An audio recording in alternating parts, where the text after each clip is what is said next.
세상의 모든 지식 언더스탠딩. 네, 자, 오늘 언더스탠딩 네. 시작하겠습니다. 네, 오늘은 뭐 언더스탠딩 시청자분들은 그래도 뭐 그 하루하루 일희일비는 네. 좀 덜 하실 거라고 생각은 듭니다만 그래도 오늘 같은 날은 진짜 네. 힘들긴 힘들죠. 그렇기도 하고 워낙 주가가 많이 또 빠지니까. 궁금하신 점이 있을 거예요. 저는 음. 뭐 주가 많이 빠지는 것도 빠지는 거지만 왜? 이렇게 이렇게까지? 빠지는 이유는 뭐야? 그러니까요. 과거에도 뭐 폭락하는 날은 뭐 3%, 4%도 빠지고 그런 날이 있었는데 어떻게 11%가 빠지지? 뭐 예를 들면. 네. 그래서 이건 또 무슨 변화가 있었던 거냐 이 그 금융시장에 네. 뭐 그래서. 그런 그 누구도 답을 해줄 수 없을 것 같은 이런 질문에 대해서 예. 저희는 또 답을 하실 만한 분을 모셨습니다. 네. 그래서 또 어려울 때일수록 돌다리를 또 두드려가면서 도대체 왜 이런 일이 일어났는지 근본적인 걸 좀 예. 한번 되짚어 볼 때가 아닌가 싶어서 또. 신한투자증권의 이선엽 이사님 네. 오늘 모시고 많은 곳에서 네. 출연 요청을 받으셨지만 네, 또 언더스탠딩을 또 버리지 않으시고 네 네. 감사합니다. 하셨습니다. 감사합니다. 어서 어서 오십시오. 오세요. 안녕하십니까. 네. 예. 오늘 힘드셨겠어요. 고생 많이 하셨죠? 하루가 길었죠. 예. 네. 거의 지옥 같은 하루였었습니다. 어우, 예. 저도 이제 경험이 많은데도 음. 적응이 안 됐고 음, 하여튼 굉장히 당혹스러웠습니다. 예. 그래도 오후에는 조금 낙폭을 줄일 가능성도 생각을 했는데 다들 그런 걸 좀 기대를 예, 사실 기대조차도 떨어졌죠. 무산이 됐으니까 어. 굉장히 어려운 하루였었고 뭐 오늘만 어려웠던 건 아닌데 뭐 지난주부터 굉장히 어렵게 시작해서 예. 오늘은 정말 너무했다 싶을 정도로 굉장히 어려웠던 것 같습니다. 예. 그 질문은 어떻습니까? 저는 뭐 떨어진 것도 떨어진 건데 너무 많이 떨어진다. 보통 이렇게 떨어질 거면 대개는 이틀에 나눠서 보통 이 정도 떨어지잖아요. 근데 왜 과거에는 없었던 낙폭이 이렇게 눈에 띄는 게 왜 그렇죠? 예를 들면 코로나 때는 뭐 한 번도 못 겪어본 예. 그 사건이니까 패닉인가 싶지만 지금은 그럴 것까지는 아닌 것 같은데 왜 이랬을까요? 최근 사실 오늘 좀 낙폭이 더 컸던 건 사실인데 예. 근래 들어서란 얘기는 근래 한 5년 정도를 말씀을 드리는 건데 예. 근래 5년 정도 들어서 시장의 패턴 자체가 뭔가 우리가 옛날에 시장에서 봤었던 진짜 이렇게 오르고 이렇게 천천히 내리는 이런 시장이었고요. 오르면 굉장히 급하게 올랐다가 빠지면 급락으로 변하는 패턴들이 굉장히 자주 반복이 되고 있습니다. 이런 가장 큰 기저에는 뭐냐면 지금 시장을 장악하고 있는 펀드들 자체가 거의 대부분 알고리즘 펀드이기 때문입니다. 이게 뭐예요?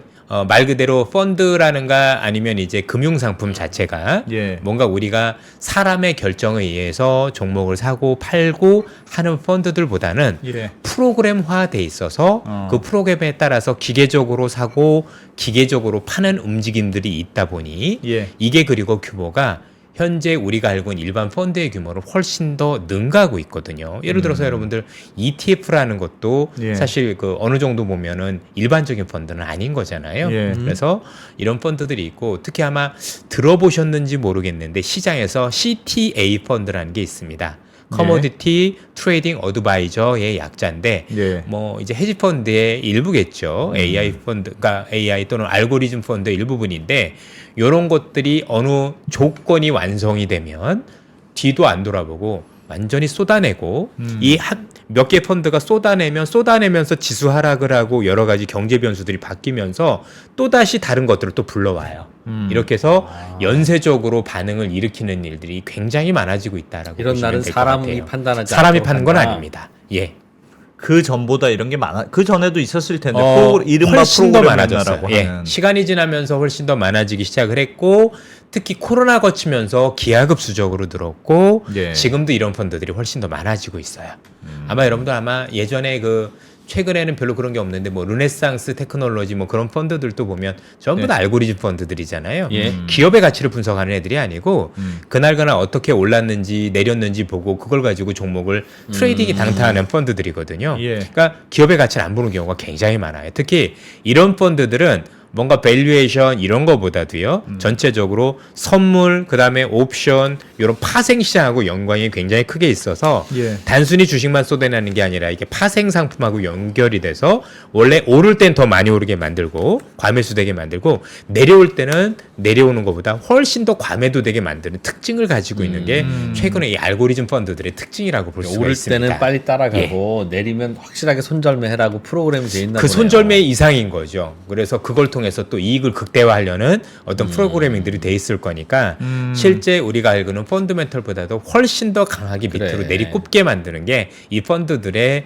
상당 부분 그 영향이 있다고 보셔야 돼요. 오늘 시장 한번 보시면 월요일 여러분들 한번 첫 번째 한번 잔표 한번 보실래요?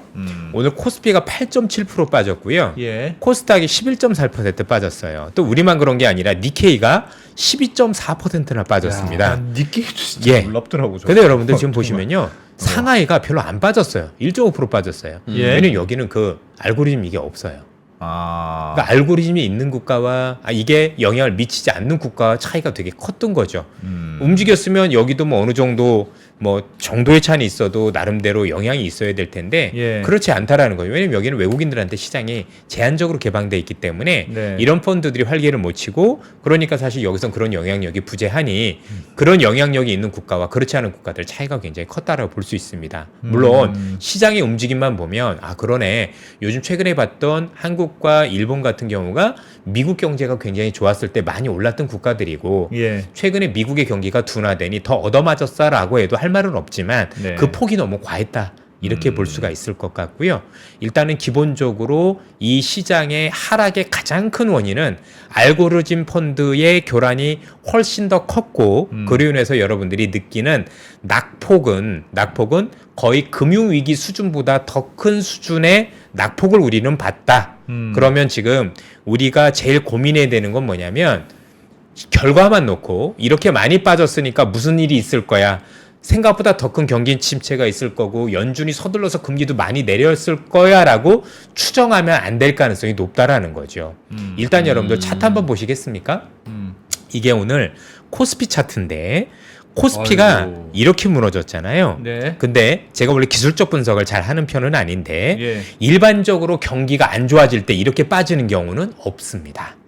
경기가 안 좋을 때는 이렇게 옆으로 계속 장기간에 걸쳐서 죽어나가는 게 일반적인데 예. 이렇게 단기간에 꼬라박는 경우는 하나죠. 뭔가 커다란 쇼크가 있었을 때 어마어마한 쇼크 아니면 갑자기 예상치 못한 금융위기 같은 거 아니면 진짜 우리가 예상치 못한 무슨 전쟁이 터졌다거나 예. 이런 어떤 돌발 어마어마한 변수가 있었을 때 나타나는 현상들이에요.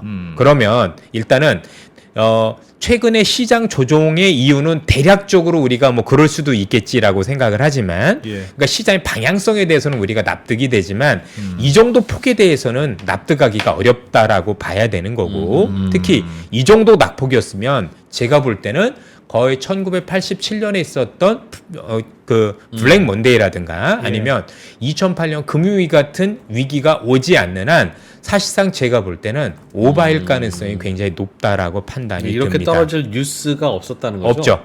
그러니까 저희들이 분석은 못한다고 하더라도 최소한 일어나고 나면 뒤에서 꿰맞추기라도 해야 되잖아요. 예. 그래서 여러 가지 이유로 안 되는 이유로 이런 이유도 있고 저런 이유도 있고 이런 이유도 있어요.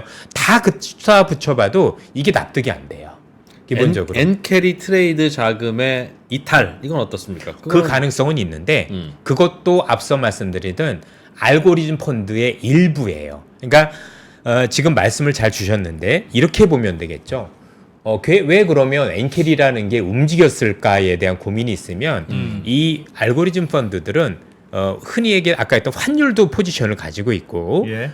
미국의 AI 관련해서도 포지션을 가지고 있고 여러 가지를 동시에 파생으로 많이 가지고 있는데 예. 이렇게 연결고리가 되겠죠. 잘 생각해 보시면 지금 엔캐리가 청산될 수 있는 가장 좋은 환경은 미국과 일본의 금리 차이가 줄어드는 거죠. 예. 그럼 엔화가 강세로 갈 거니까 보통 우리가 알고 있는 미일 간의 금리 차가 줄어드는 방법은 두 개죠. 하나는 일본이 금리를 올리는 것, 하나는 미국이 금리를 내리는 것. 예. 그렇죠? 근데 그동안에 올 초만 하더라도 미국이 올해 혹시 금리를 내리지 못할까봐 엔화가 약세였던 건데 예. 갑자기 일본이 7월에 금리 인상을 했고 그런 상황에서 미국에서 최근에 경기 침체 논란이 있다 보니 그러면 우리가 생각했던 것보다 금리가 한 번이 아니라 여러 번 그것도 0.25가 아니라 0.5에서 여러 번 하는 거 아니야라는 게 시장에 반영되기 시작을 했죠. 네. 실제미 CME 페드워치 즉 미국의 향후에 금리가 어떻게 될 거라고 하는 걸 시카고 선물 거래소에서는 네. 오늘 제가 지금 방금 오기 전에 들어보니까 올 연말에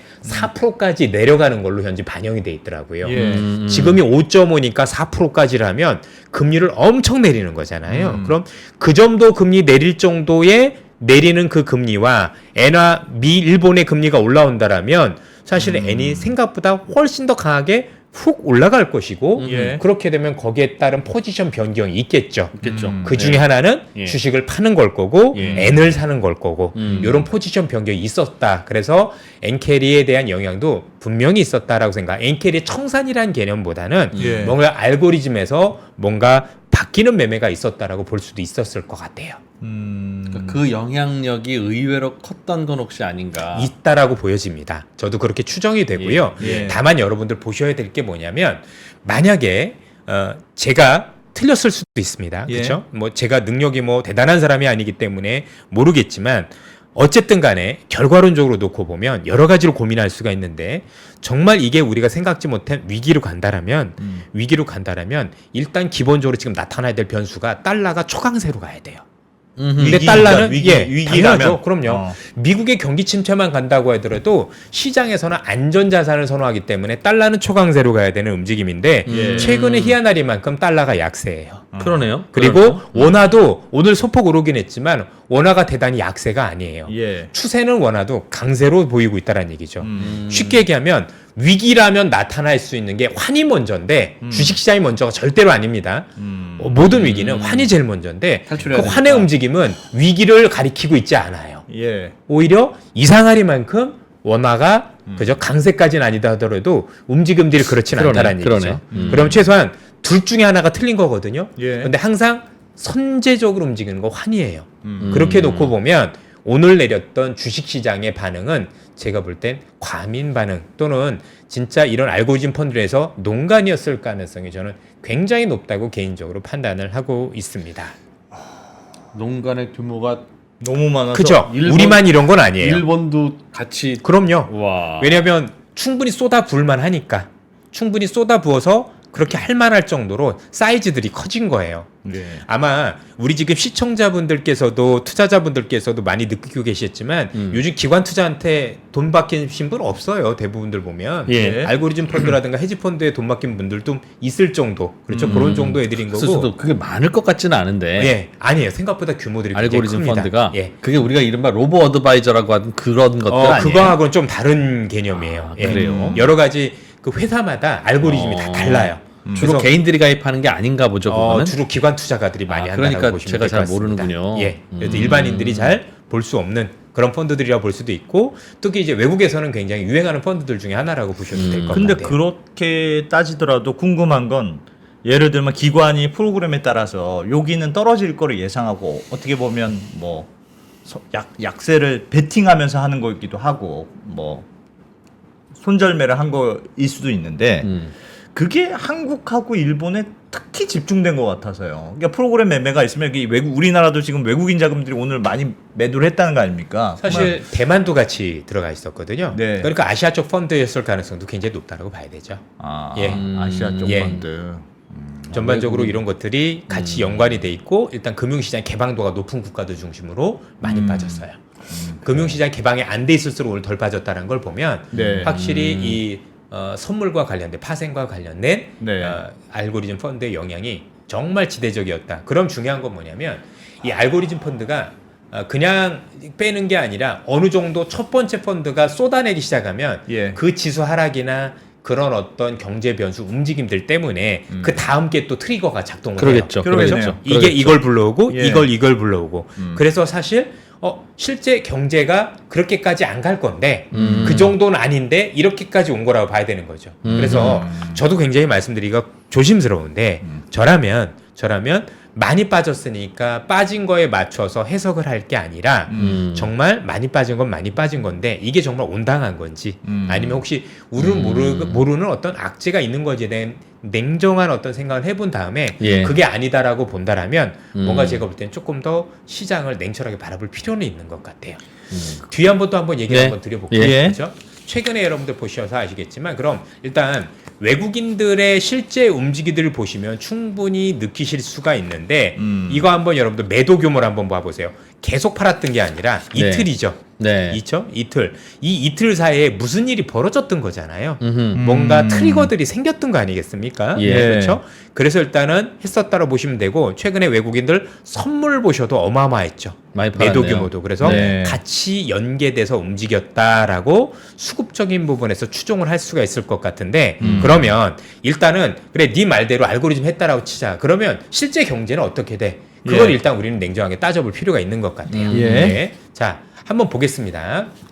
이번에 나왔던 고용지표입니다. 네. 고용지표가 예상보다 안 좋게 나왔어라는 얘기가 있었었고 그래서 샤메 법칙이니 뭐니 이런 얘기들이 굉장히 많이 나왔어요. 예. 아마 제 방송을 꾸준히 보셨던 분 뭐 보셨는지는 모르겠지만 제가 이것 때문에 시장을 한번 교란할 수 있을 것입니다라고 한 달 전부터 말씀을 드렸던 기억이 있는데요. 요거 한번 보시도록 할게요. 먼저 이것부터 보세요.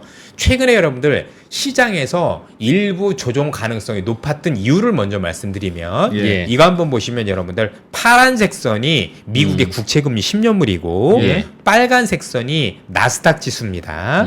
근데 통상적으로 금리가 내리면 지수가 올랐었어요. 그렇죠? 네. 야, 물가가 잡혀. 네. 물가가 잡히니까 그래서 금리가 내리면 주가가 굉장히 좋아였었어요. 그렇죠? 그리고 이렇게 올랐었단 말이에요. 그 다음에 혹시 금리가 올라도 일정 수준의 요 아까 보여드렸던 요 5% 수준이 아니라면 예. 뭐 금리가 일부 올라도 그게 임계점이 넘는 수준이 아니라면 주가는 올랐었어요. 그런데 예. 보시는 것처럼 처음으로 금리가 주가를 끌어내려요.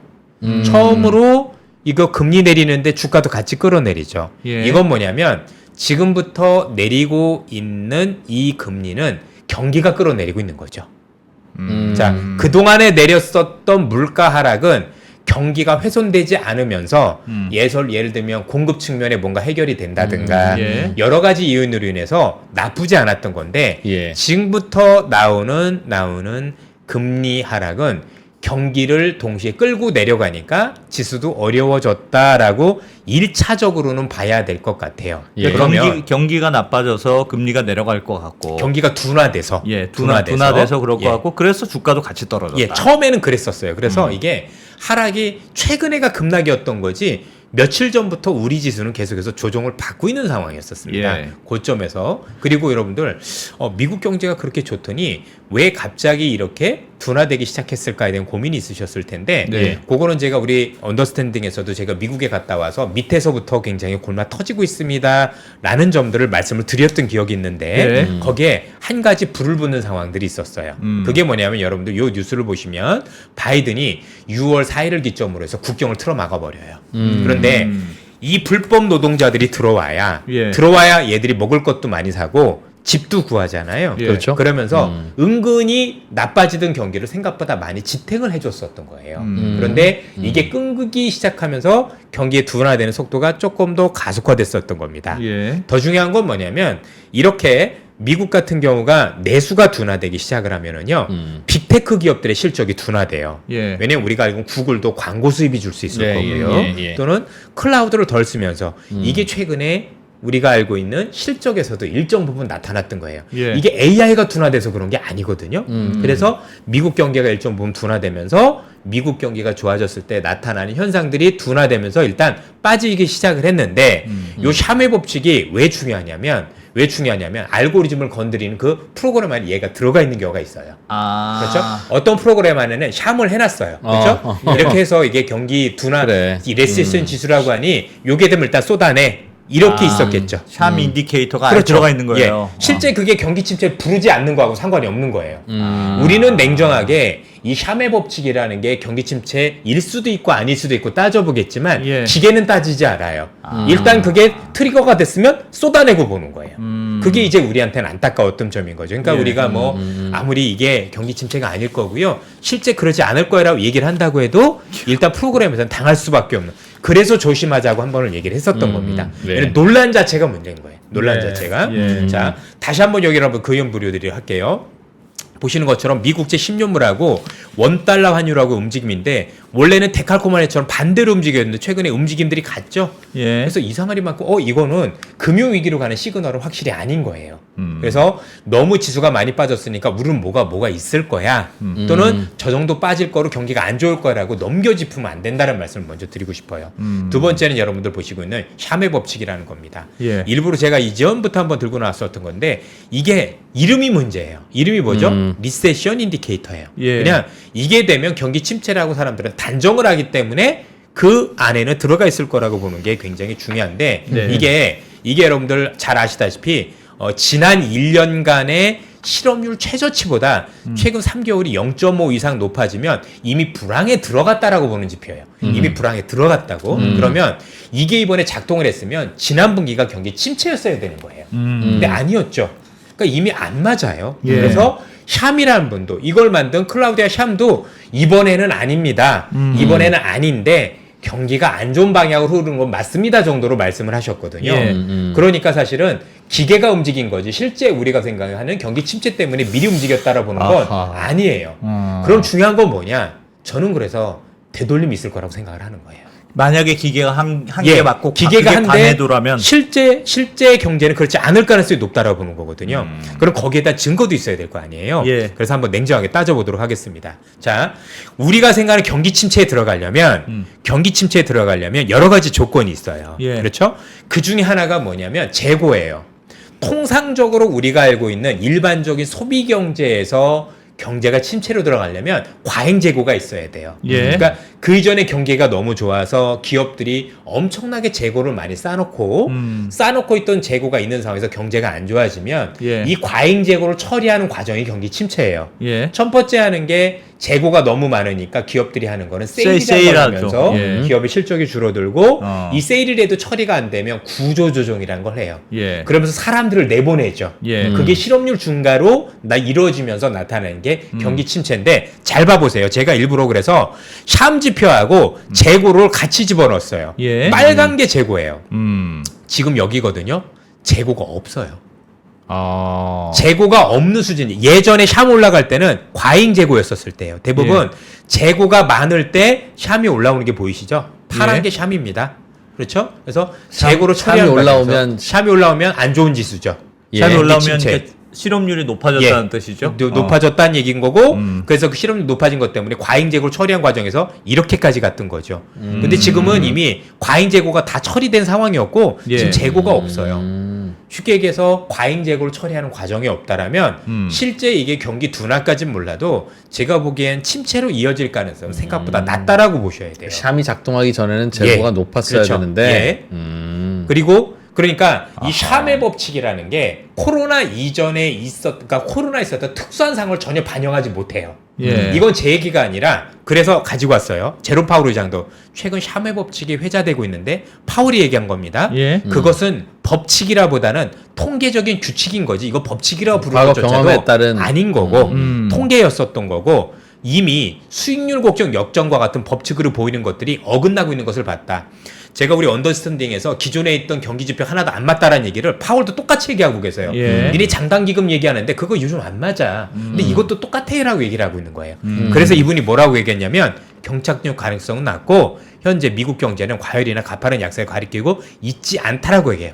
웃긴 거 아까 얘기했던 클라우디아 샴도 똑같이 얘기해요. 예. 이분이 샴의 법칙이 경기 침체 신호를 조기에 밝히는 게 이점인데 예. 그죠? 특히 50년 이후에 발표된 건 이 침체가 시작된 지 3개월 후에 발동이 됐으니까 지금은 경기 침체여야 되는 거예요. 아니었잖아요.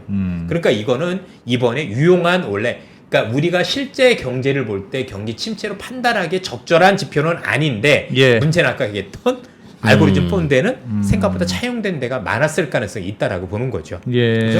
왜냐면 사람들은 그렇게 얘기할 거니까. 특히 언론도 문제죠. 뭐 좀 알고 막 이렇게 써야 되는데 그게 아니라 샤메 법칙이랑 경기 침체 우려가 커졌고 그래서 뭐 엄청나게 금리도 많이 인하해야 되고 파월이 갑자기 나서서 금리 인하해야 되고라는 얘기를 해야 되죠. 경기 침체 아닐 가능성이 높은데.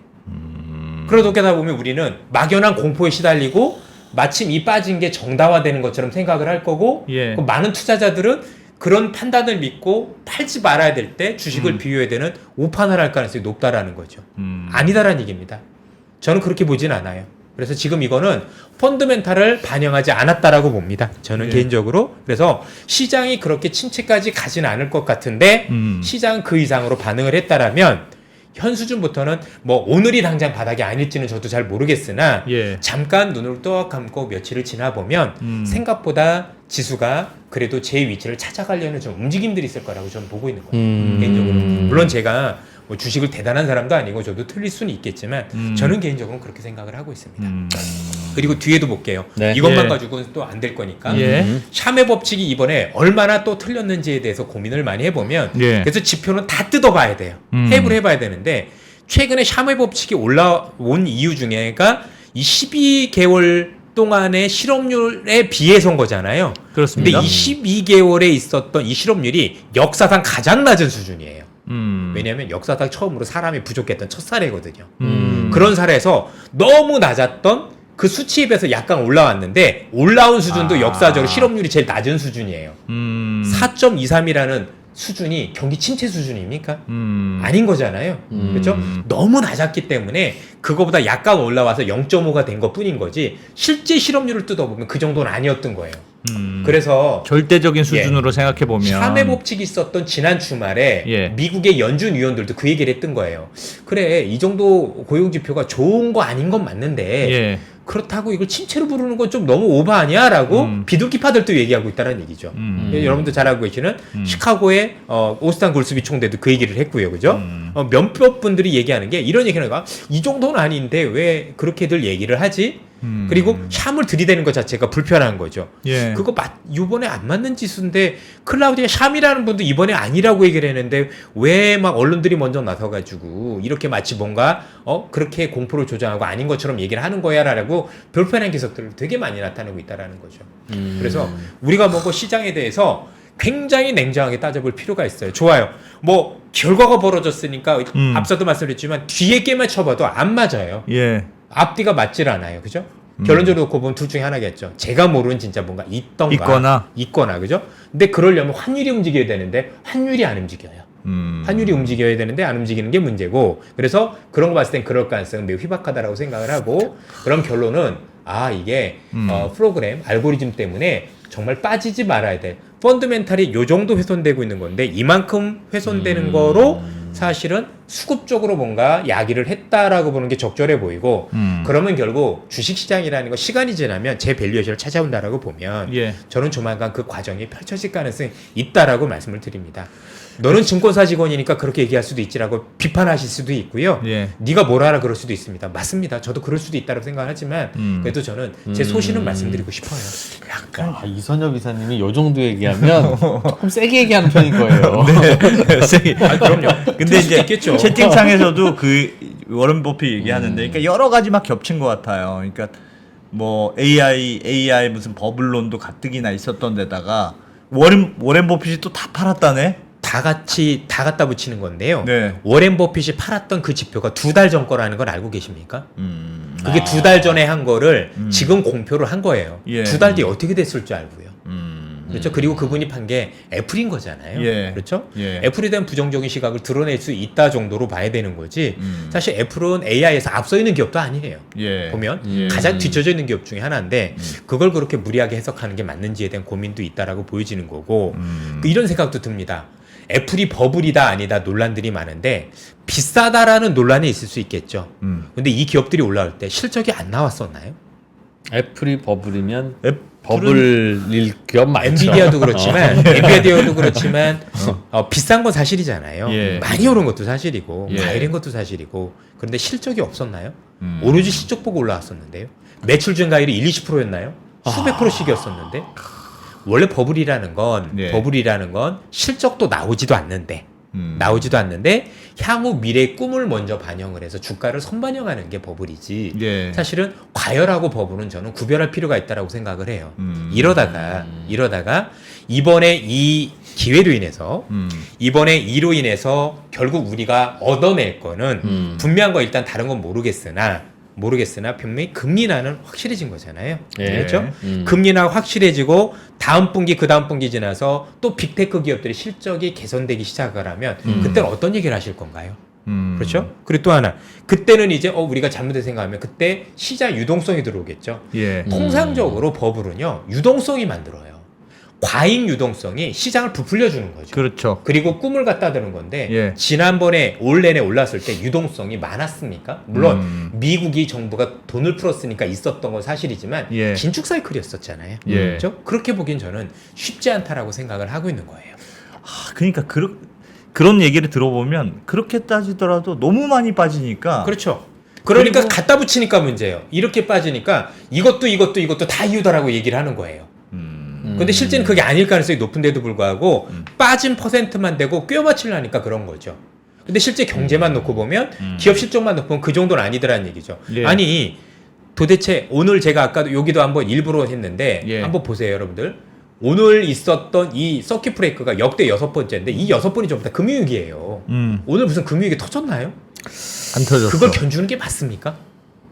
최소한 그러면 금융위기 정도로 빠졌으면 혹시 내가 모르는 금융위기가 있는지 따져봐야 되는 거죠. 아니면 앞으로도. 근데 그럴 가능성이 지금 없는 거잖아요. 이제 엔화가 떨어지다가 이제 올라가기 시작하면 어디까지 올라갈지 모른다고도 생각할 수 있지 않겠습니까? 처음엔 그랬을 텐데 예. 오늘 때문에 바뀐 거죠. 여러분들 보시면 일본 저렇게 작살나는데 일본이 추가 금리 인상이 가능하겠습니까? 그렇죠? 결국은 또 중단이 됐을 가능성이 높다라고 보여지고 예. 자 지금 오늘 나왔었던 시장에서 경기 침체도 많이 올 거고 무슨 위기처럼 있으니까 금리가 어마어마하게 내릴 거라니 가정에서 예. 좀 시간이 지나 보니 당장 오늘 밤에 ISM 서비스업 지수가 혹시 50 이상을 넘어서면 예. 아니었네라고 하면 그때부터 확 돌려질 텐데요. 그럼 금리 인하가 그 정도는 아니었네. 그럼 또 다시 미일 금리 차가 또 벌어지는 거잖아요. 예. 그럼 또 엔화가 약세일 텐데 그렇지 않을까요? 하루 만에 바뀔 수도 있는 거예요. 원래 이제 주가라는 게 사람들의 생각의 합이잖아요. 그럼요. 원래는. 그래서 우리가 그러니까 주가가 이렇게 많이 빠졌을 때는 우리가 생각하는 것보다 사람들이 훨씬 더 심각하게 지금 생각하는구나. 혹은 반대로 주가가 빠지면 공포를 느끼고 그게 실제로 소비를 줄이고 야, 내가 큰일 났나 보다. 내가 지금 제가 그렇게 오히려 경제적으로 더 나빠지는 사이클로 갈 수도 있는 거 아니냐. 그렇지. 단순히 주가와 경제 상황이 좀 분리되는 상황이 났다고 자, 해서 그걸 일단 이거부터 제가 한번 분리해서 그런 걱정이 말씀드려볼게요. 듭니다. 이번에 미국 시장의 상승이 경기가 좋아서 올라왔습니까? 우린 그거부터 따져봐야 됩니다. 한국의 경제가 좋아서 주가가 올랐을까요? 아니었습니다. 네. 지난해도 그랬고 올해도 그렇고 미국의 주가가 좋았던 건 경제가 너무 좋아서 호황기를 반영해서 올라왔던 게 아니었고요. 예. AI라는 새로운 혁신이 있었었고 그렇죠. 두 번째 미국이 제조 국가로 변신하는 그 과정 특히 거기에 마중물이 됐던 IRA를 비롯한 여러 가지 정책에 의해서 사실은 그와 관련된 투자 사이클이 벌어지면서 그 관련주가 올라왔을 뿐이었던 겁니다. 예. 다만 이 AI 관련해서 올라올 때 그 관련 기업이 워낙 이 AI라는 것 자체가 돈이 많이 드는 사업이다 보니까 예. 빅테크라고 불리는 7개 기업, 일명 매그니피션트 7이라는 기업에 집중이 되다 보니 엄청나게 이들 기업이 지금 S&P 500에서 차지한 비중이 30%가 넘다 보니까 주가를 끌어올렸었던 거고 예. 우리나라도 보면 이 AI를 하기 위해서는 전력이 필요하다더라. 그래서 여러분 잘 알고 계신 변압기도 올랐던 거고 막 거기에 연장선상에 있었던 거지 사실 경기가 좋아서 올라왔던 적이 없다라는 게 더 중요해요. 예. 더더욱 중요한 건 지금 우리가 보고 있는 경제는 앞서도 말씀드렸지만 투자 경제예요. 투자 경제는 금리가 떨어지면 더 유리해져요. 예. 남의 돈을 빌려서 하는 게 투자기 때문에 네. 투자를 하기 위한 어떤 환경이 현재 미국 소비가 둔화되면서 더 투자하기 좋은 환경으로 이루어지고 있다는 사실을 우리는 저는 간과하면 안 될 거라고 생각을 하는 거예요.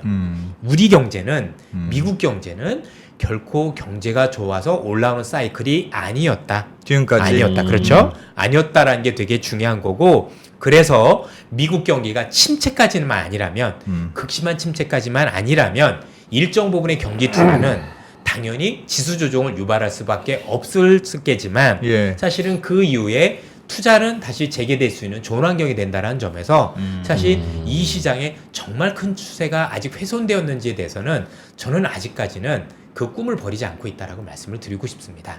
다만 이런 건 있어요. 예. 뭐가 있냐면 최근에 뭔가 투자를 이렇게 금리가 내리면 빠르게 진행이 되어야 되는데 예. 대선 불확실성이 조금 있는 거죠. 내가 이쪽으로 가고 싶은데 트럼프가 될지 해리스라는 분이 될지 갑자기 안개 속에 쌓여 있다 보니 예. 조금 투자를 한번 늦춰볼까? 라는 어떤 기업들의 움직임은 일부 발견이 됩니다. 그러나 뭔가 투자를 해야 되겠다는 어떤 큰 그림이 훼손된 건 전 아니다라고 생각이 들어요. 그럼 말씀하셨던 것 중에 네. 조금 궁금했던 건 그러니까 지금 사실은 이전까지의 주가 이번에 급락장이 오기 전까지 사실 주가 좋았잖아요. 예. 미국도 한국도 괜찮은 편이었는데 그게 경제를 반영하지 않은 주가였으면 그게 너무 버블 혹시 아니었을까? 그게 이번에 주가 폭락으로 이어진 건 아니었을까? 일단은- 뒤늦게 뭐 예. 그렇게 해석할 수는 없습니까? 버블까지는 아니지만 네. 일정 부분 비싸고 많이 올랐다는 데 대해서는 이견은 없습니다. 예. 사실 그러니까 예. 뭔가 그동안 아무리 뭐 AI가 좋고 투자도 좋은데 그런 거에 비해서는 너무 많이 오른 거 아니냐. 그리고 너무 좀 쏠림이 컸던 거 아니냐. 그래서 되돌미 있는 거 아니냐. 저는 거기에 대해서는 맞다라고 생각을 합니다. 예. 일정 부분 그런 부분에 대한 되돌림이 있어야 된다라고 생각을 하고 있고 네. 그 과정 속에서 사실 경기 침체라는 단어가 있어서 알고리즘을 건드려서 이렇게 된 건 맞지만 사실은 일정 부분 그게 최근에 7월부터 있었던 조정의 예. 가장 큰 원인은 전 그거다라고 생각을 하고 있어요. 예. 거기에 대해서는 저도 일정 부분 공감을 합니다. 저도 알고리즘이 건드렸으니 이런 폭락이지 사람이 그냥- 팔았으면 이렇게까지 인간적으로 5% 떨어졌는데 그때 거기서 더 손절매에 들어가는 건 이건 기계지 사람이 아니다라는 데는 좀 동의가 돼요. 왜냐면 이렇게 빠졌는데도 더 쏟아내는 건 기계밖에 없어요. 그거는 예. 맞는데 얘 그럼 왜 그랬을까? 그럼 굉장히 괜찮아질까 생각해보면 한 가지 마음에 걸리는 건 그 미국이 이제 금리를 올리기 시작한다, 그러니까 내리기 시작한다는 시작한다? 게 이제 뭔가 티핑 포인트인데 네. 미국이 금리를 내리기 시작하면 뭐가 가장 용수철처럼 위든 아래든 움직일까를 워렌 버핏은 생각했을 것 같아요. 근데 미국의 금리가 어느 날 이렇게 가파르게 올라간 게 아니라 사실은 올라간 상태에서 계속 유지됐잖아요. 그런데 일본의 엔화는 이렇게 올라간 상태에서 즉 일본과 미국의 금리 차이가 크게 유지된다는 이유로 계속 꼬라박았었거든요. 엔화 가치가. 그러니 미국이 일본이 금리를 올리건 건 두 번째 문제고 미국이 금리를 내리기 시작하고 그 내림폭이 조금 크다 느껴지면 미국의 어떤 다른 채권 금리보다는 엔화가 튀는 게 반작용이니까 더 클 수 있는데 엔캐리 트레이드 자금은 저는 한 번도 안 빌려봐서 몰라요. 저는 주택담보대출이나 받아봤지 그건 모르는데 굉장히 레버리지를 많이 쓰지 않을까라는 추측을 하고 있는데 10배 레버리지를 쓴다고 가정하면 오늘 엔화가 한 3% 올랐잖아요. 그 친구들은 그것만으로 30% 오늘 손실 본 거예요. 엔캐리 트레이드 투자 자금은. 그러니까 뭔가 청산이 있었겠죠. 그러니까 그들은 일단 빨리 엔화 갚고 말자라고 해서 지금 다 그래서 오늘도 엔이 이렇게 올라간 게 N 갚을 때 아마 주식을 팔았을 수도 있죠. 그랬을 예. 것 같아. 네. 그럴까? 그러면 있어요. 가능성이 있어요. 그럼 이게 어느 정도까지 규모일까가 이게 제가 잘 모르겠는 거예요. 결국 이 규모가 덜 되기 위해서는 얘네가 손실이 줄어들면 되는 거잖아요. 결국 N이 돌아서는 게 제일 중요하지 않을까라는 생각이 드는 거예요. 그렇죠? 근데 N이 지금은 약세로. 그러기에는 불과 얼마 전까지가 161엔이었는데 지금 141엔이에요. N이 많이 오늘도 올랐고 계속 올랐죠. 이러기에는 단기간에 환율이 이렇게 움직이는 경우는 이건 몇 년치 움직인 거거든요. 그럼 사실 이거는 어마어마하게 쓰니 단기적으로 그랬을 가능성이 전 충분히 있다고 생각을 해요. 그럼 이걸 결국 되돌리는 거는 간단하죠. 결국 일본이 금리를 안 올리지 말아야 될 거라고 생각하는 건데 일본은 원래 쉽게 올리지 못할 거라고 생각을 하고 있었으니까 결국 미국의 경기가 생각보다 나쁘지 않다라는 공감대들이 먼저인 것 같아요. 그런 것들이 있어야 된다고 생각을 합니다. 네. 오늘 여러분들 지금 생각보다 많은 일이 벌어진 게 앞서도 제가 분명히 이 정도 떨어졌으면 금융위기에 준한 정도면 원화가 움직여야 되는데 안 움직였다고 말씀드렸지만 예. AI 때문에 빠졌으면 하이닉스가 더 많이 빠져야 되는데 삼성이 더 많이 빠졌어요. 예. 삼성은 HBM 제대로 지금 넣고 있지도 못하는데 예. 이것만 봐도 그게 아니란 것도 알 수 있어요. 그렇잖아요. 그게 방금 무슨 말이에요? 왜 하이닉스가 더 많이 빠져야 돼요? 하이닉스가 HBM 때문에 더 많이 올랐잖아요. AI의 주도주였으니까. 그럼요. 삼성은 AI 주도주가 아니었어요. 지금도 아직까지도 삼성은 스키다시 죄송합니다. 스키다시가 예, 그러네. 예. 뭐라 그러나 약간은 좀 변방에 있어요. 예. 그러면 뭔가 객관적으로 놓고 본다면 오늘 AI 버블이어가지고 이게 다 던진 거야라면 하이닉스가 더 많이 빠지고 삼성은 덜 빠졌어야 되는 게 정상이에요. 삼성은 그동안 레거시 반도체라고 일반 반도체만 많이 오른 게 많이도 아니지. 약간 진짜 은행 이자만큼 오른 게 사실인 건데 오늘 삼성이 더 많이 빠졌다는 얘기는 현재 있는 펀드들이 사실 인덱스를 크게 팔았다는 얘기가 되는 거잖아요. 예. 그렇죠? 인덱스를 팔았다는 얘기가 되는 거니까 사실 AI만 너무 이걸 과도하게 갖다 붙이는 것도 제가 볼 때는 틀린 얘기는 아니지만 그게 메인 요인이라고 AI 보기는 굉장히 어려워요. 네. 거품이 차익 실현으로 넘어갔다는 건 뭔가 좀 시장에서 다 얘기하는 것과 나와 있는 모든 결과가 하나도 들어맞는 맞는 게 게 없어요. 없다. 근데 그걸 없다. 억지로 깨맞추면 우리가 나중에 모르겠지만 최소한 원인을 제대로 모르면 결과도 달라지잖아요. 맞아. 그러니까 최소한 지금은 너무 아닌 결과 가지고 마치 그런 것처럼 너무 해서 하면 안 돼요. 특히 저도 유튜브를 많이 보지만 요즘 유튜브 하시는 분들 너무 자극적으로 맞지 않는 얘기를 너무 많이 하세요. 예. 진짜로. 예. 모르면 얘기하지 말아야죠. 예. 또는 너무 자극적으로 몰고 가지 말고 최소한 이런 게 객관적이니까 이렇건 이렇게 보고 그렇게 얘기를 해야 되는데 마치 그게 다인 것처럼 얘기를 하고 겁만 줘요. 저는 그것도 문제라고 생각을 해요. 왜 그러죠? 엔캐리 트레이드가 더 강한 거였을까요? 아니면 말씀하셨던 샤메 법칙이 그게 같이 연결이 된 거예요. 샤메법 엔캐리 안에 그러니까 이 알고리즘 펀드 안에는 뭔가 프로그램이 들어갈 텐데 그렇죠. 거기에는 예. 변수들이 예일 거니까. N 펀드도 던지고 네. 샴 왜냐면 펀드도 던졌겠지. 샴이라는 것 자체가 미국 경제를 더 안 좋게 만드는 지수가 되는 거잖아요. 금리를 더 빨리 금리를 더 인하할 빨리 거라고 내리는 생각하는 거니까. 예, 예. 아. 그럼 미일 간의 금리가 연결되어 있는 줄어드는 거는 거네요. 연결이 돼 있는 거예요. 그러면서 N을 더 촉발시킬 수 있는 거죠. 이게 한두 개 가지고 움직인 건 아니에요. 그래서 오늘 원화는 별로 안 움직였는데 엔화 환율은 오히려 이제 엔화가 강세 쪽으로 많이 움직인 게 지금 시장에서 많이 엔을 사고 있다. 어쨌든 시장에서 가장 민감한 건 항상 무조건 주식, 채권, 환율 예. 중에 움직이면 환율을 제일 우선시해야 돼요. 그러네. 예. 내일부터는 엔 달러 환율의 움직임을 좀 지표로 보면 예. 오늘 밤에 때 ISM 제조업 지수, 서비스업 보고. 지수가 먼저죠. 이게 만약 예상보다 괜찮으면 미국 아니었네? 경기가 실제로 그렇게 나쁘진 않고 예. 그럼 금리 인하가 생각보다 안 빠를 수도 있겠네? 그렇게 빠를 예상되니까. 수는 있지만 어. 빠를 수는 있지만 우리가 생각하는 올해 연말에 4%까지 이건 아닐 네. 수 있는 거죠. 그게 반영만 된다고 하더라도 엔화는 진정이 될 수 있는 거죠. 야, 엔화가 중요한 포인트가 그날 좀 되겠네요. 봐야 되겠습니다. 같이 연결이 됐어요. 그러니까 미국 경제가 안 좋아가 엔화도 건드리고 다 건드리다 보니까 그러니까 이게 처음부터 그런 얘가 이런 거 알고리즘이 있을 거라는 걸 고민을 하고 있었어야 돼요. 엔캐리 트레이드 얘기는 사실 예전부터 굉장히 많이 들었는데 이렇게 만약 그 가정이 맞다, 그 시나리오가 맞다면 이렇게 청산된 적이 있었습니까? 몇 번이 있었었지만 이번처럼 굉장히 강했던 적은 좀 드물죠. 왜냐면 그때는 이런 알고리즘 펀드가 없었을 때니까. 그리고 최근에 엔이 너무 많이 싸져서 너무 싸졌죠. 그러니까 되돌림이 굉장히 클 거라고 두려워하는 것 같아요. 그리고 중간중간 들어갔던 애들은 지금 말씀 주셨으니까 그것도 말씀드릴게요. 예.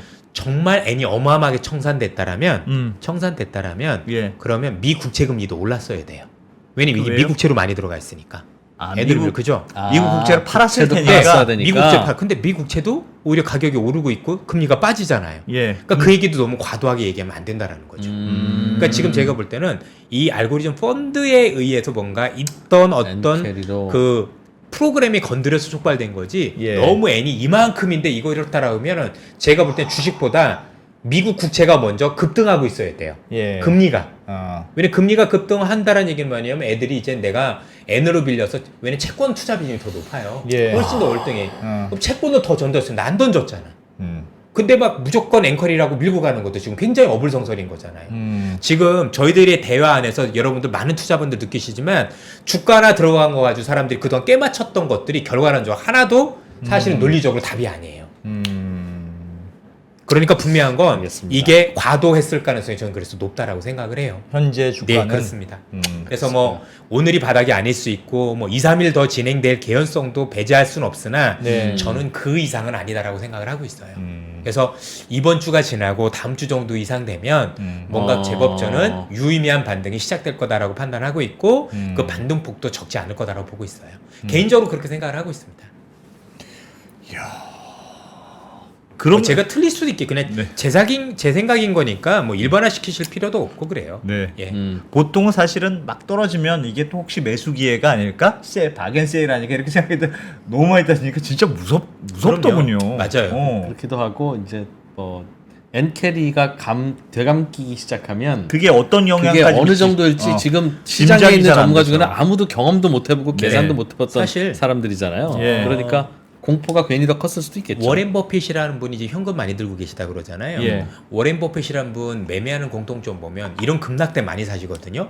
그럼 또 두 서너 달 후에 또 나올 거잖아요. 나왔을 그죠? 수는 그때 한번 있죠. 보시죠. 이게 몇 달 지난 거 가지고 마치 지금 판 것처럼 지금 유튜브들도 얘기하고 계시는 거잖아요. 마치 이런 거죠.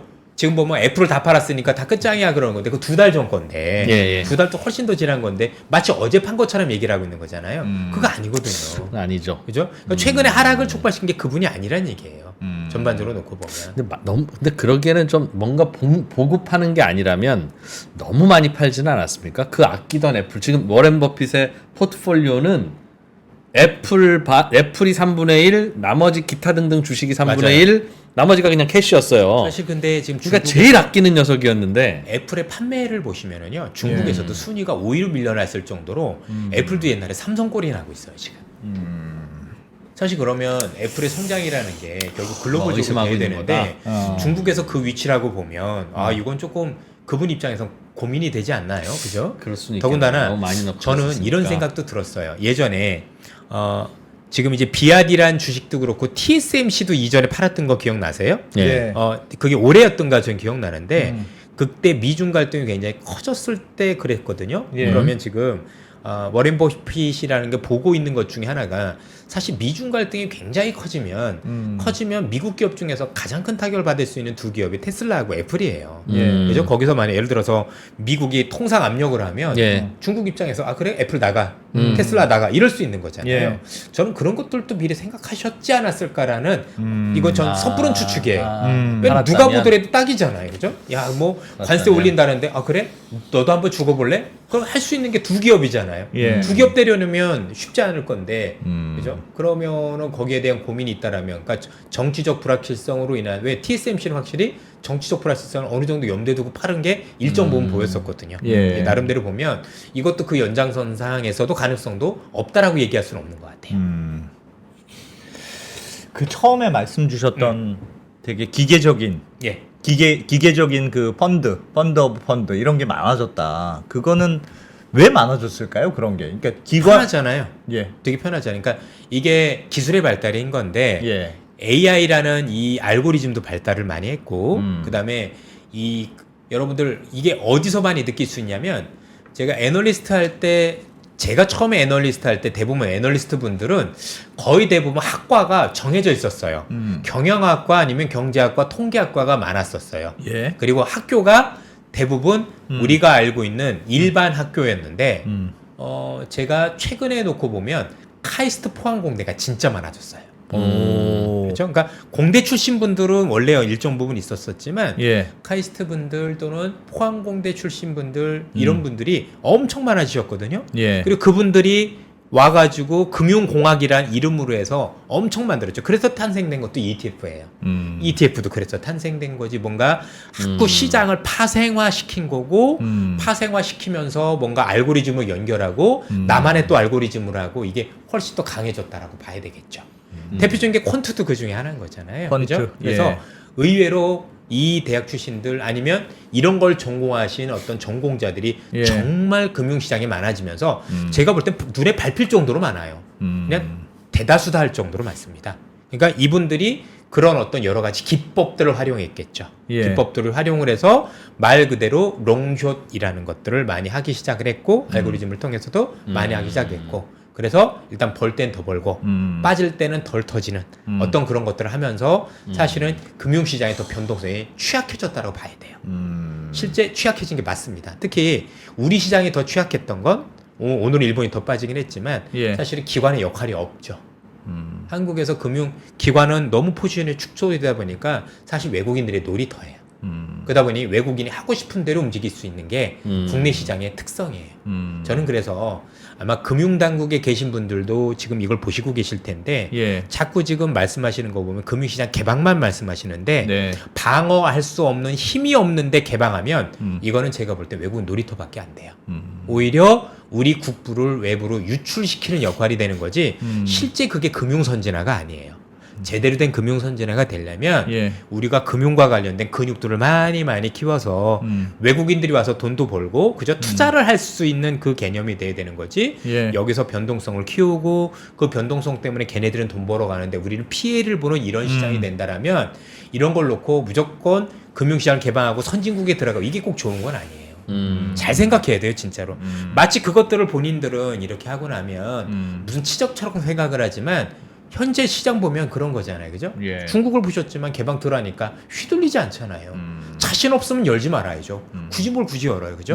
과연 우리가 우리나라 기업들이 저도 이번에 이제 금융시장을 보면서 많이 했던 게 예. 정부가 추진하는 밸류업은 너무 좋다라고 생각을 하는데 우리 기업들 보고 실망을 많이 했어요.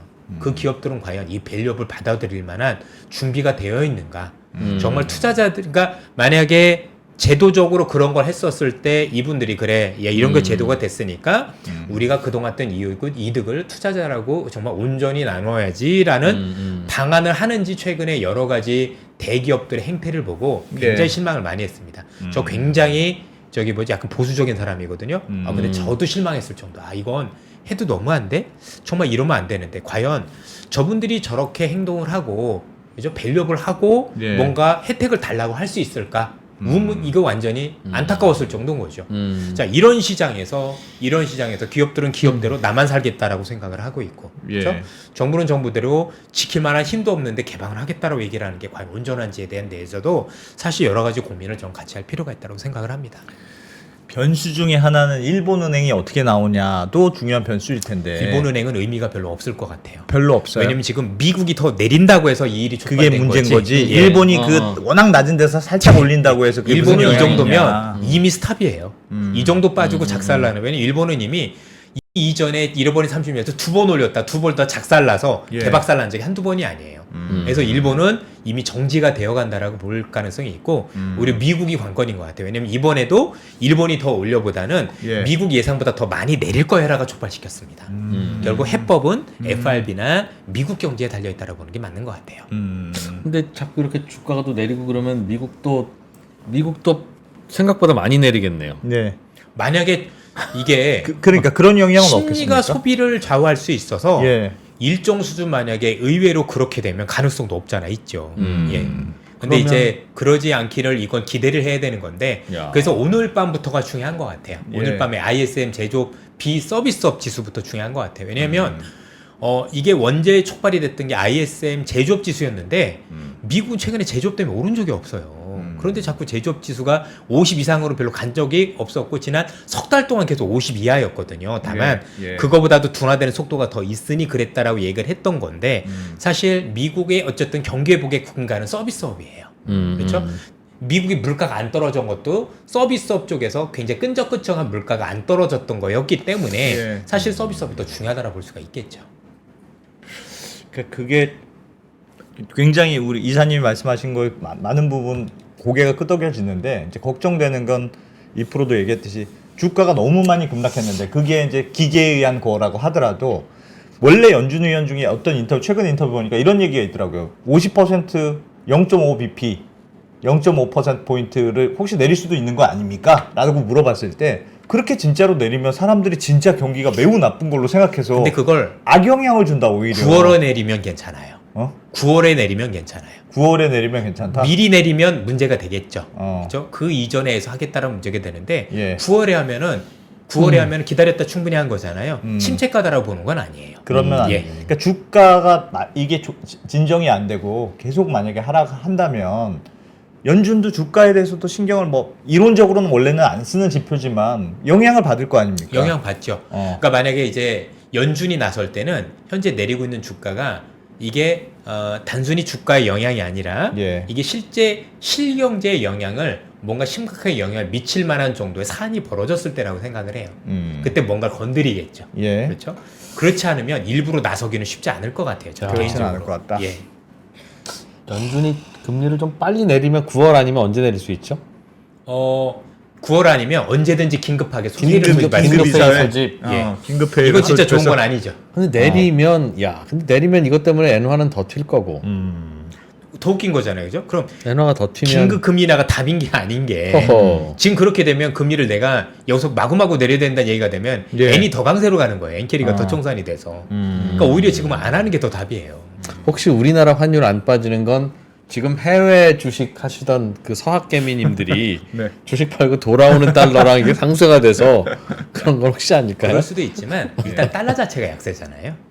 달러 자체가 약세인 거 보면 뭐 원화보다도 전체적으로 그런 건 아닌 것 같아요. 그래서 네. 이게 뭔가 팔고 해외로 다시 환류한다는 움직임도 아닌 거거든요. 예. 그래서 일단 있는 거 가지고 너무 확대 해석해서 모든 걸 다 갖다 붙여서 이게 다 그렇습니다라고 그렇게 하지 얘기하는 말자. 것도 아닌 그건 아니다. 거고 예. 그래서 하나하나 따져보니까 원인과 결과가 하나도 안 맞잖아요. 예. 그렇죠? AI 때문에 하이닉스가 더 먼저 빠졌는데 그것도 아니었고 금융위기처럼 뭐가 가려면 되는 환율이 움직였는데 그것도 아니었었던 거고 그렇지 않습니까? 예. 여러 가지가 아니면 또 엔캐리가 엄청나다라고 하는데 그러면 미 국채 금리가 올라야 되는데 미 국채 금리는 빠지고 있고 뭔가 앞뒤가 맞는 게 전혀 없어요. 그래서 제가 보기엔 이건 아까 했던 펀드 그렇죠? 그런 펀드들에 의한 어떤 제가 볼 때는 수급적인 부분에서 굉장히 뭔가 한번 큰 게 있었다. 그리고 그게 이걸 건드릴 만한 트리거가 그렇죠? 여러 가지 몇몇 지표들이 나오면서 건드렸을 가능성이 높은데 그런 과정 속에서 이 펀드들은 이익을 극대화했을 가능성이 높죠. 일부 예. 애들은 또 손실을 봤을 수도 있는 거고 어쨌든 간에 그런 과정 속에서 나온 일일이라고 저는 생각을 전 개인적으로 하고 있는데 뭐 제가 너무 낙관적으로 생각하는지 모르겠습니다. 예. 그래서 제 얘기는 뭐 그냥 단순 참고만 해주셨으면 좋겠고 일단 저도 고민이 많습니다. 그래서 뭐 여기 들으시는 분들 중에서도 네. 그게 공감이 되실 수도 있고 아니면 야 너무 낙관적으로 보느냐 그러실 수도 있어요. 그죠? 예. 여러분들의 비판 충분히 저는 수긍을 하고요. 그러나 저는 제 생각을 말씀을 드리고 싶었어요. 이거는 증권사 직원으로서가 아니라 네. 그래도 시장을 조금 더 냉정해 봐야 되는 입장에서 한번 살펴보고 싶었습니다. 저도 그게 맞았으면 좋겠습니다. 뭐 예. 그렇죠. 시장에는 항상 뭐 하락에 베팅하는 분도 계시니까 예. 어디로 가는 게 뭐 항상 옳거나 그런 건 아니긴 한데 그래도 가기 가더라도 너무 급하게 간다 예, 그런 그리고 생각은 드네요. 최소한 우리 언론도 그렇고 네. 아니면 유튜브 하시는 분들도 그렇고 정말 있는 그대로 지금은 투자자분들을 해야지. 위해서 최소한 중립을 지켜주시는 게 좀 맞다라고 생각을 해요. 예. 어떤 얘기를 했었을 때 그에 대한 근거가 충분치 않으면 제가 볼 때 안 하시만도 못해요. 괜히 그런 것들 어그로 때문에 사실 투자자분들이 오판하게 만드는 일은 없으셨으면 좋겠습니다. 네. 그래서 저희도 원인과 결과를 꼭 따져보는 거예요. 각 언론사의 네. 데스크님들께 네. 다시 한번 기자가 꼭 그날 기사를 써서 보내지 않아도 줄- 놓은 게 아니다 어. 라고 생각하시고 예. 뭐라도 써서 보내라는 지시는 하지 마라. 하지 말아주시기 바랍니다. 지금 안 그래 가뜩이나 지금 힘들다. 네. 뭐라도 써서 보내야 되는 기자들이 뭐라도 써서 보내기 때문에 네. 굉장히 혼란스러워진다 예, 나라가. 최소한 돈 버는 것까진 몰라도 정말 밑바닥에서 지지게 만드는 일을 하시면 그건 안 돼요.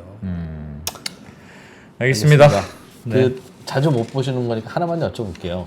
지금 미국에서의 걱정은 경기가 나빠지고 있는 걸 연준이 모르고 계속 있다가 금리 인하가 늦어서 이제는 되돌이킬 수도 없고 이제 큰일 난거라는 이야기 걱정을 하고 있는 거잖아요. 그렇게 데이터 디펜던트 데이터 보고 그것에서 데이터에 따라서 하겠다고 했는데 그럴 수도 있어요? 가능성도 있죠. 왜냐하면 데이터 디펜던트라는 자체가 예. 후행 대응이에요. 데이터 자체가 늦게 나오니까. 예, 데이터 자체가 늦게 나오니까 그걸 보고 하겠다는 얘기는 뒤늦은 대응이에요. 항상. 예. 그럼 항상 연준은 안 에라 그랬어요. 모르겠다 베팅하고 내리고 베팅하고 올리고 해야 된다는 옛날에는 거죠.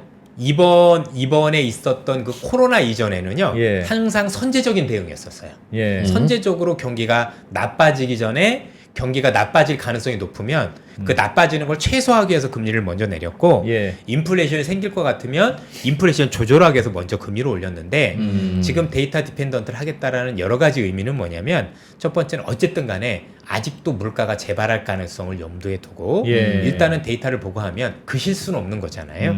최소한 그런 게 있을 거고 이거는 제 뇌피셜입니다만 예. 정치적인 부분이 없다라고 얘기는 하지만 사실 우리가 알고 있는 트럼프가 경고를 많이 줬잖아요. 너 당신 금리 내리면 정말 안 될 겁니다라고 말씀을 주셨는데 예. 여기에 대한 것도 작용했을 수도 있어요. 뭐냐면 이 정도 되니까 이제 금리 내리면 합당하잖아요. 예. 최소한 그렇지 않습니까? 그죠? 전 국민이 보더라도 전 세계 투자자들 볼 때 금리 내리는 게 맞다라고 얘기를 하고 왜 빨리 안 내려라고 얘기를 하고 있는데 예. 여기서 금리 내리면 트럼프도 이견이 없을 정도가 되는 거잖아요. 그렇긴 하죠. 특히 주가도 빠졌으니까. 예. 혹시 그분이 생각할 때는 아. 네가 쓸데없이 정치적으로 금리 내려서 주가 올리면 가만히 안 놔둘 거였는데 주가도 빠졌잖아요. 그렇죠? 그렇게 보면 이제 트럼프도 이견들이 별로 없어질 수 있는 거죠. 그런데 약간 너무 한 타임 늦었을 가능성은 여전히 있다. 그거는 본인들이 늦게 하겠다고 얘기를 한 거예요. 이미 데이터를 보고 하겠습니다라는 얘기 자체가 지금 말씀 주셨던 우려가 맞아요. 그래서 한 타임 내가 늦게 할게라는 게 했던 게 틀린 얘기는 아니에요. 그러니까 그게 왜 중요한 질문이냐면 그래서 걱정이라서. 그러면 맞아요. 이제부터는 걷잡을 수 없이 진짜. 추락이냐 경기가. 혹시 한 타임 늦게는 했는데 예. 한 타임 늦게 했는데 원래 이 경제가 늦게 냈는데 경기 침체로 가는 거라면 이건 정말 문제가 심각한 거고요. 경기 침체는 아니고 둔한데 한 타임 늦었다라면 아까 얘기했던 50pp 내리면 성큼성큼 됩니다. 내리면 되지. 예. 음. 그러면 또 막을 수 있다고 생각을 해요. 근데 이전과는 경제 환경이 달라서 저는 그래도 이게 경착륙이나 아니면 극심한 경기 침체로의 가능성은 저는 여전히 낮지 않을까라고 생각을 하고 있어요. 어떤 시나리오든 간에 미국은 하여튼 금리를 내리긴 내릴 거고 그러면 우리가 오늘 그게 맞다면 하여튼 겪어봤던 엔캐리 트레이드가 청산되는 과정이 또 만약에 일어나면 저는 그렇지 않을까? 일정 부분 뭔가 급하게 된 거는 2, 3일 안에 마무리되지 않을까라는 생각을 가지고 있는 거고 예. 그래서 뭐 이번 주 후반부터는 뭔가 그래도 유의미한 변화가 있을 뭔가. 거라고 보고 있는 거고요. 예. 그렇습니다. 알겠습니다. 뭐 그러기에는 뭐 이미 그 금리가 내릴 것까지 다 반영이 돼서 이렇게 나온 거잖아요. 그죠? 예. 아, 그 트럼프라는 얘기하는데 샴의 법칙이 그것 때문에 그냥 샴보다는 워렌 버핏 할아버지가 그게 더 영향이 컸을까요? 난 조금 더 공포를 더 심었을 수도 저는 있는데. 3의 법칙이 좀 영향을 그러니까 그게 뭐라고? 이 샤멜 법칙 이런 거 있었을 때 네. 시장이 너무 과정해서 항상 해석하는 것에 대해서 경계를 미리 했어야 되는 게 맞는 것 같아요. 예. 그래서 꾸준히 이런 게 나오면 이게 이번에도 통용될 수 있는지 아닌지 미리 따져볼 수 있었거든요. 예. 근데 앞서도 말씀드렸지만 이 샤멜 법칙은 발동되는 즉시 그 한 분기 전에 경기 침체 들어갔어야 되는데 예. 아니기 때문에 이번엔 이미 분명히 아니에요.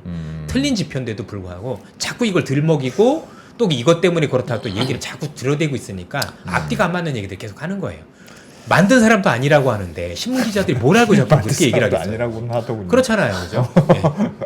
신문 기자한테는 아니라고 해서는 안 되고요. 예. 다른 기사거리를 줘야 됩니다. 아 그렇습니까? 아니 제가 그 인터뷰를 봤는데 아니랍니다 하고 기사를 안 보낼 수는 그 없잖아. 삼박사랑 인터뷰하는데 삼박사는 계속 아니라고 하는데 아니야 네가 이거는 네가 만들었잖아. 그래 오늘 아니라고 하면 오늘 안 돼 우리. 예전에 장단기금리 역전됐었을 때도 그런 게 예. 그 장단기금리 역전을 만드신 교수님이 계세요. 예. 그분이 나와서 그분이 아니라고 그러셨거든요. 예. 이거 내가 만들었는데 이번에 아니에요. 근데 자꾸 나와서 이거 뭐 유튜브 하시는 분들이 이것 때문에 된다라고 1년 내내 떠드시다가 네. 결국 경기 침체 안 왔잖아요. 그러니까 최소한 우리는 그렇지만 만드신 분 얘기는 들어보실 필요가 있잖아요. 그분은 단순히 통계만 본 게 아니라 이게 왜 그런지 원리도 아실 거니까 네. 그분이 아니라고 했었을 때 그분은 우리가 아닌 것 그래도 같고. 그분의 말씀을 조금 더 객관적으로 들어드리는 게 맞지 않을까 하는 생각이 듭니다.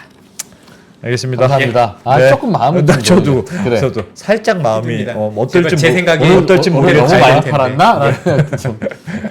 조금 위안이 되네요. 신한투자증권 이선열 이사님. 네. 바쁘신데 오늘 나오셔서 아닙니다. 다른 의견, 좋은 의견 고맙습니다. 고맙습니다. 분들 너무 힘 많이 내셨으면 좋겠습니다. 네. 예. 감사합니다. 네, 고맙습니다.